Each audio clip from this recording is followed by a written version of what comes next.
দ্রুত নিবন্ধন ও দাড়িপাল্লা প্রতীক ফিরিয়ে দেওয়ার দাবি জানিয়েছে বাংলাদেশ জামায়াতে ইসলামী। একই সাথে ফ্যাসিবাদী সরকারের আমলে গ্রেফতারকৃত জামায়াত নেতা এটিএম আজহারুল ইসলামকে দ্রুত মুক্তির দাবি জানিয়েছে সংগঠনটি। বিকেলে রাজধানীর নয়াপল্টনে বিক্ষোভ সমাবেশে এই দাবি জানান জামায়াতের আমির ডক্টর শফিকুর রহমান। বলেন, জামায়াতকে ফ্যাসিবাদের মতো চোখ রাঙিয়ে লাভ নেই, কথা বলতে হবে রাজনৈতিক ভাষায়।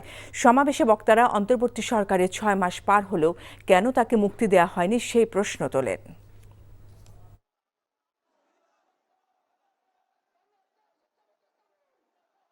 আজহারুল ইসলাম সাহেব কবে মুক্তি হবেন সুস্পষ্টভাবে জানতে চাই সরকারের কাছে। আমরা তো চাইনি, কল্পনাও করিনি এইভাবে আমাদেরকে রাস্তায় নামতে হবে প্রিয় আজহার ভাইয়ের মুক্তির দাবিতে।